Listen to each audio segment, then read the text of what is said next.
Hi hello నమస్తే Navabhoomi YouTube ఛానల్కు స్వాగతం. ఇక మోహన్ బాబును అరెస్ట్ చేయక తప్పదని రాచకొండ సిపి సుధీర్ బాబు వెల్లడించారు. అయితే అరెస్ట్ విషయంలో ఎలాంటి ఆలస్యం లేదని, అంతా చట్ట ప్రకారమే జరుగుతుందని రాచకొండ సిపి సుధీర్ బాబు చెబుతున్నారు. ఇప్పటివరకు 3 ఎఫ్ఐఆర్లు నమోదయ్యాయి. మరికొన్ని ఫిర్యాదులకు సంబంధించి ఎఫ్ఐఆర్ నమోదు చేయకముందే మరొకసారి వచ్చి వివరాలు చెప్తామని మోహన్ బాబు అంటున్నారు. ప్రస్తుతం విచారణ జరుగుతుంది. చట్టపరంగా ఎలా ముందుకెళ్లాలో అలాగే వెళ్తాం. మోహన్ బాబు నువ్వు విచారించే విషయంలో మెడికల్ సర్టిఫికేట్ తీసుకోవాలి. ఇప్పటికే మేము నోటీసులు ఇచ్చాం. డిసెంబర్ 24 వరకు సమయం అడిగారు. అలాగే మోహన్ బాబు వల్ల TV9 విలేకరి రంజిత్ గాయపడ్డారు కాబట్టి సానుభూతితో పలకరించడానికి యశోద ఆసుపత్రికి వెళ్ళి ఉంటారు. అయితే చట్ట ప్రకారంగా ఎలాంటి చర్య తీసుకోవాలో అలాగే తీసుకుంటాం. మరోవైపు కోర్టు కూడా ఆయనకు సమయం ఇచ్చింది. కోర్టు ఆదేశాలను మేము గౌరవిస్తాం. ఈలోగా మరోసారి మోహన్ బాబుకు నోటీస్ ఇచ్చి గడువు కన్నా ముందే విచారణ చేపట్టవచ్చా అని కోర్టును అడుగుతాం. కోర్టు ఇచ్చే ఆదేశాలను బట్టి నడుచుకుంటామని సిపి చెప్పారు.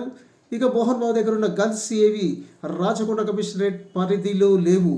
ఆయన వద్ద ఉన్న గనులు చిత్తూరు జిల్లా చంద్రగిరిలో డిపాజిట్ చేశారు. అలాగే మంచు విష్ణు, మంచు మనోజ్ను పిలిచి మాట్లాడాం.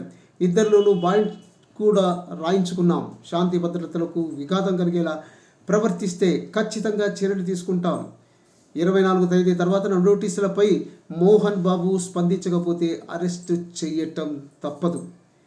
ఇక మరోవైపు జల్పల్లిలో తన నివాసం వద్ద జరిగిన ఘటనపై మోహన్ బాబు తాజాగా మరోసారి స్పందించారు. అలాగే తాను ఉద్దేశపూర్వకంగా మీడియా ప్రతినిధిని కొట్టలేదని వివరణ ఇచ్చాడు. జర్నలిస్టులకు పూర్తి స్థాయిలో క్షమాపణలు కూడా చెప్పారు.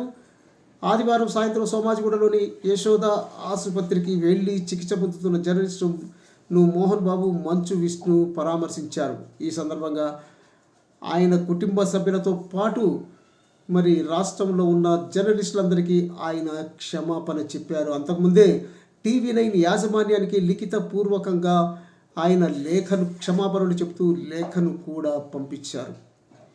ఈ సందర్భంగా ఈ వివాదం సద్దు మణుగుతుంది అనుకున్న సమయంలోనే సిపి చట్ట ప్రకారంగా చర్యలు తీసుకుంటామని మోహన్ బాబును అరెస్ట్ చేసే అవకాశాలు ఉన్నాయని ఆయన చెప్పారు. ఈ ప్రకటనతో ఈ మోహన్ బాబు సంబంధించిన ఆస్తుల వ్యవహారం కేసు తారాస్థాయికి చేరినట్టుగా తెలుస్తుంది. మంచు మనోజ్ ఆలుగడ్డలో పర్యటనకు వెళ్ళారు. ఆళ్ళగడ్డ నుంచి ఆయన ఎప్పుడు వస్తారో తెలీదు.